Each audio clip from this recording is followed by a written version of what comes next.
আসসালামু আলাইকুম। অনেকদিন ধরে প্ল্যান করতেছিলাম ছানা তৈরি করব, কিন্তু কাজের চাপে সেই সময়টাই আর হয়ে উঠতেছিল না। ছানা যেহেতু বানাতে চেয়েছি তাই সময় করে বানাতেই হবে, এই জন্য আমরা আজকে সময় বের করে তারপর এটা বানানোর জন্য প্রস্তুতি নিয়ে নিয়েছি আলহামদুলিল্লাহ। তো সকালবেলা আমাদের যে নিয়মিত কাজগুলি থাকে তার মধ্যে অন্যতম হচ্ছে গরুর ঘর পরিষ্কার করা, এর পাশাপাশি গরুর দুধ দহন করা। ছানা তৈরি করার জন্য যতটুকু দুধ আমাদের দরকার তা আমরা সংগ্রহ করে নিচ্ছিলাম সকাল সকাল গরুর দুধ দহন করে। এমনিতেই সবগুলি গাভীর দুধ দহন করতে এবং এই দুধ সংগ্রহ করতে আমাদের অনেকটা সময় লেগে যায় সকালে, যে কারণেই হচ্ছে হুট করে যে কোনো সিদ্ধান্ত বা যে কোনো কিছু তৈরি করতে আমরা পারি না। তো ছানা তৈরি করার জন্য বেশি দুধ আমরা নিব না, এখান থেকে এক বালতির মতো দুধ আমরা নিব। এক বালতিতে 20 লিটারের মতো দুধ হয়ে থাকে, সেটাই আমরা নেওয়ার চেষ্টা করবো ইনশাআল্লাহ। তো সকালে গরুর ঘর সুন্দর করে পরিষ্কার করে গরুগুলোকে খাবার দিয়ে তারপর দুধ সংগ্রহ করতে করতে আমাদের অনেক বেলা হয়ে যায়। এরপর মূলত আমাদের যে মূল কাজটা রয়েছে, যেটা আমরা করব মানে ছানা তৈরি করব, সেই কাজগুলি আমরা শুরু করেছি। আমাদের যে মস্ত বড় একটা কড়াই আছে যেটার মধ্যে আমরা ঘি তৈরি করি, সেই কড়াইটাকে সুন্দর করে ধুয়ে পরিষ্কার করে নিয়েছি। এখন এটার পেছনে মানে একেবারে কড়াইয়ের নিচে যে আমরা কালি পরে যে জায়গায়, ওই জায়গায় হচ্ছে আমরা কাদা মেখে দিই যাতে কড়াইতে বেশি একটা কালি না পরে, ধুইতে গেলে কষ্ট না হয়। যে চুলাটার মধ্যে আমরা রান্না করি এই চুলাটাও আমাদের নিজেদের তৈরি করা।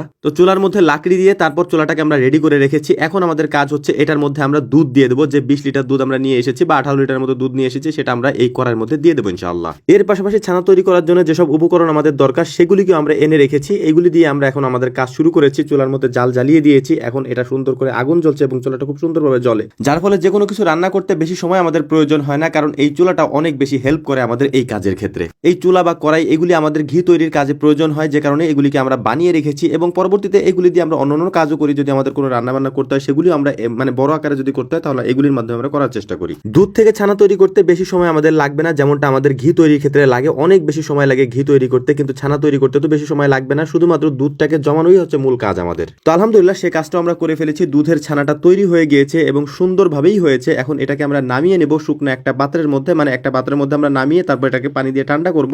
তো আমরা একটা সুতি কাপড়ের উপরে এটাকে ঢেলে নিচ্ছিলাম যাতে করে নিচ থেকে এর যে পানিটা আছে মানে ছানার যে পানিটা আছে সেটা পড়ে যায় এবং উপর থেকে শুধু ছানাটাই থাকে। এখন আমাদেরকে যেটা করতে হবে সেটা হচ্ছে এই ছানার মধ্যে সুন্দর করে ঠান্ডা পানি দিয়ে এটাকে সুন্দর করে নেড়ে চেড়ে নিতে হবে। তারপর যে কাপড়ের উপরে এই ছানাগুলিকে আমরা ঢেলেছিলাম ওই কাপড়টাকে সুন্দর করে ছানা সহ একটা পুটলি বানাইতে হবে, যাতে করে সুন্দরভাবে এই ছানার মধ্যে থাকা পানিগুলিকে আমরা আলাদা করতে পারি ছানা থেকে। তো সে কাজটাই আমরা কয়েক মিনিট যাবত করার চেষ্টা করতেছিলাম। এটা করার পর সুন্দর করে এই পুটলিটা আমরা খুলবো এবং এর মধ্যে থেকে যে ছানাগুলি আছে সেগুলিকে আমরা আলাদা করে ফেলবো ইনশাআল্লাহ। তো আলহামদুলিল্লাহ প্রথম ধাপে আমাদের যে কাজটা ছিল যে ছানাটাকে সুন্দর করে তৈরি করে ফেলা, এবং সে কাজটা আমরা করতে পেরেছি এবং এটা দেখতেও মাশাআল্লাহ অনেক সুন্দর হয়েছে। তো এখন আমাদের যে মূল কাজটা রয়েছে সেটা হচ্ছে এটার মধ্যে যে উপকরণগুলি আমরা ব্যবহার করব সেগুলি আমরা দিয়ে নিচ্ছিলাম। এরপরে এটাকে সুন্দর করে কড়াইয়ের মধ্যে দিয়ে নেড়ে চেড়ে তারপর আমরা নামানোর চেষ্টা করব। সেগুলি আপনাদের সামনে আমরা উপস্থাপন করার চেষ্টা করছি ইনশাআল্লাহ। আলহামদুলিল্লাহ একটা বিষয় আপনাদেরকে বলি, আমরা আমাদের খামারে যেসব জিনিস রান্না করি সেই জিনিসগুলি আমাদের খামার থেকে উৎপন্ন হয় বেশিরভাগ জিনিসই। তো সেগুলি করতে আমাদের নিজেদের কাছেও ভালো লাগে, কারণ এগুলি আমাদের নিজেদের উৎপাদিত একটা পণ্য থাকে। তো যাই হোক, দেখতে দেখতে আমাদের ছানা তৈরির কাজটাও শেষ হয়ে গিয়েছে। এখন এটাকে সুন্দর করে আমরা নামিয়ে নেব। নামিয়ে নেওয়ার পর এটাকে আমরা একটু